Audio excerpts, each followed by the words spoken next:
morningnews.india.com पर आपका स्वागत है। मैं हूं आपका अपना अजीज डॉक्टर विक्रम शर्मा। जितना शक्तिशाली देश उसके लिए उतनी बड़ी आफत आती है। अमेरिका बहुत विकसित देश है, बहुत शक्तिशाली देश है। रूस भी उसी दिशा में चल पड़ा। रूस ने भी ये मान के चला जा रहा था कि रूस भी इतना शक्तिशाली देश है, किसी भी देश को परास्त कर सकता है। इसीलिए यूक्रेन पे वो वार करे जा रहा है 1.5 साल में। लेकिन यूक्रेन इतना जाबाज शहर है कि रूस के आगे उसने घुटने नहीं टेके।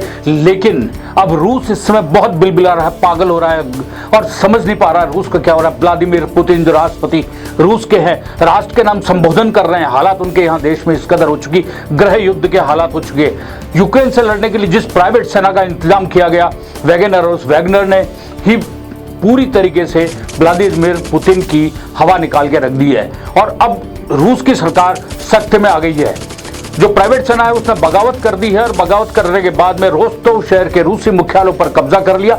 कई शहरों पर भी पूरी तरीके से कब्जा जमा लिया है। बख्तरबंद गाड़ियां, हथियार बंद प्राइवेट सैनिक सड़कों के ऊपर पूरी तरीके से है। लेकिन अभी तक अब रूस के राष्ट्रपति व्लादिमीर पुतिन साफ तौर पर कह रहे हैं कि अब हमारी जनता की रक्षा करेंगे। जनता की रक्षा के लिए किसी भी स्तर पर जाना होगा, जाएंगे। जिसने भी ये काम किया है, जिसने भी इस तरीके से काम किया है, उसके ऊपर देशद्रोह का मुकदमा चलाया जाएगा।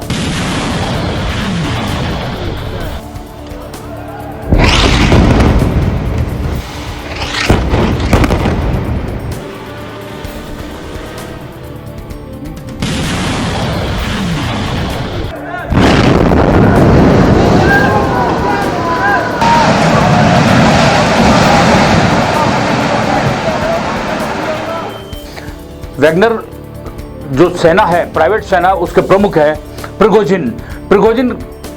पुतिन के कभी रसोइया हुआ करते थे और उन्होंने ही यूक्रेन से लड़ने के लिए प्राइवेट सेना का इंतजाम किया और उसी ने पूरी तरीके से पलटवार कर दिया पुतिन के ऊपर। पुतिन इस समय समझ नहीं पा रहे आखिर क्या करें क्या।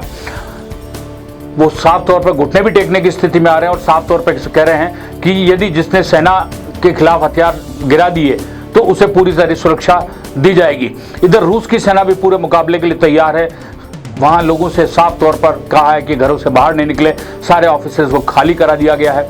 कुल मिला के देखें तो रूस के अंदर इस समय बहुत बुरी स्थिति हो रही है। अब इसको कैलकुलेशन करें हम, बाइडेन अमेरिका के राष्ट्रपति और प्रधानमंत्री नरेंद्र मोदी भारत के, इनकी अभी हाल में मुलाकात अमेरिका में हुई है और अमेरिका और रूस निश्चित रूप से व्यावसायिक जो हित है उसको लेकर टकराव चलती रहती है। इसी बीच वहां से मोदी निकलकर मिस्र की यात्रा पे गए और इधर पीछे से वैगनर ने हमला कर दिया रूस की सेना पर। रूस की सेना पर हमला करना हंसी मजाक का खेल नहीं है, क्योंकि रूस अपने आप में सर्वशक्तिशाली राष्ट्रों के अंदर में से एक राष्ट्र काउंट किया जाता है और भारत का एक अच्छा दोस्त है। वैगनर से मुकाबला करने के लिए, वैगनर या प्राइवेट आर्मी से मुकाबला करने के लिए रूस कहीं कमजोर नहीं है। लेकिन इस समय रूस बहुत ज्यादा सख्ते में आ चुका कि अचानक ये क्या हुआ। हम आपको बताते हैं व्लादिमीर पुतिन ने ये हालात होने के बाद में क्या कहा। पुतिन ने राष्ट्र के नाम पर अपने संबोधन में कहा कि रोस्तोव में हालत सामान्य रखने के लिए हर संभव कोशिश की जा रही है। महत्वाकांक्षा और निजी हितों के चलते हमारे साथ ये विश्वासघात हुआ है। जो कोई भी विद्रोह करेगा उसे दंडित किया जाएगा। उन्हें कानून और हमारे लोगों का जवाब देना होगा।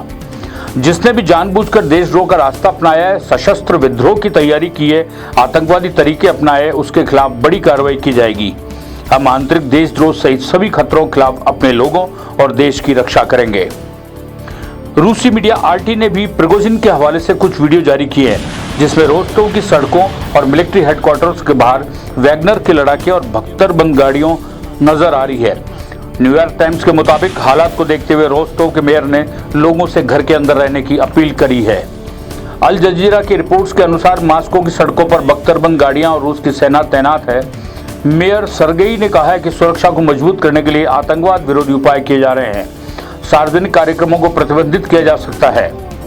राष्ट्रपति पुतिन ने आदेश के बाद रूसी जांच एजेंसी FSB ने वैगनर चीफ के खिलाफ देशद्रोह का मुकदमा भी दर्ज कर लिया है। उन पर सशस्त्र विद्रोह भड़काने का आरोप लगाया है। लड़ाकों से उनका कोई आदेश न मानने और उन्हें हिरासत में लेने की बात कही है। रॉयटर्स के मुताबिक रूस और वैगनर के बीच कल की यूक्रेन के बाखमुत में प्राइवेट आर्मी के ट्रेनिंग कैंप पर मिसाइल अटैक के बाद शुरू हुई। इस हमले में कई वैगनर लड़ाके मारे गए। प्रिगोजिन ने क्रेमलिन को इसका दोषी बताया। BBC के मुताबिक प्रिगोजिन ने कहा कि हमारे पास 25,000 लड़ाकों की फौज है। हमें अपना लक्ष्य तय कर रखा है और हम मरने के लिए भी तैयार है। हम अपनी मातृभूमि और रूसी नागरिकों के लिए खड़े हैं। उन्हें ऐसे लोगों से मुक्ति मिलनी चाहिए जो आम लोगों की हत्या कर रहे हैं।